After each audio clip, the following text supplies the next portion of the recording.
খালেদা জিয়া এবং হাসিনার মধ্যে যে পার্থক্যটা, এদেশের দেশপ্রেম, এদেশের দেশপ্রেম ছিল যেভাবে জিয়াউর রহমানের, ঠিক সেভাবে দেশপ্রেম ছিল খালেদা জিয়া। এবং আমরা দেখেছি এদেশের জনগণের জন্য উনি অনেক কিছু করেছেন। এবং শেখ হাসিনা শুধু মানুষকে নির্যাতন করেছে এবং নিপীড়ন করেছে এবং এদেশের আলিম সমাজকেও নিপীড়ন করেছে।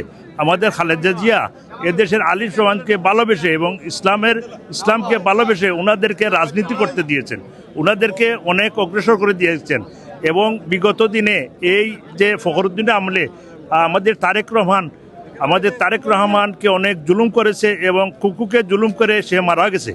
কিন্তু আমাদের খালেদা জিয়া ওনাকে কখনো বিদেশ পাঠাতে পারেনি সরকার, কোনো সরকার পারেনি। উনি দেশের মানুষের জন্য ভালোবেসে, দেশের মাটিকে ভালোবেসে এই দেশে থেকে ইনশাআল্লাহ এই দেশে আল্লাহ ওনার মৃত্যুবরণ করেছেন। আল্লাহ উনি অনেক ভায়া করেছেন, যার কারণে আজকে এই মানুষের সমাগম সারা বাংলাদেশের মানুষরাই ছুটে আসছে। আমরা সকালে এবং রাত্রে কিছু এসেছেন এবং সকালে এসেছেন। আমরা সিলেট মহানগরের সমস্ত লোকজন এখানে এসেছি এবং অন্যান্য ডিস্ট্রিক্টের সব ডিস্ট্রিক্ট থেকে এখানে মানুষ এসে এই সারা এই জনজাত শরীক হওয়ার জন্য এই সারা ঢাকার সমাগম ঘটেছে। ইনশাআল্লাহ আমার মনে হয় ঢাকার অলিতে গলিতে কোনো জায়গা হবে করে মনে হয় না। এখন সকাল 9টা বাজে, এখনও ভরে গেছে সারা ঢাকা। আর আমরা দোয়া করি ওনার জন্য আল্লাহ বেহেশত নসিব করেন।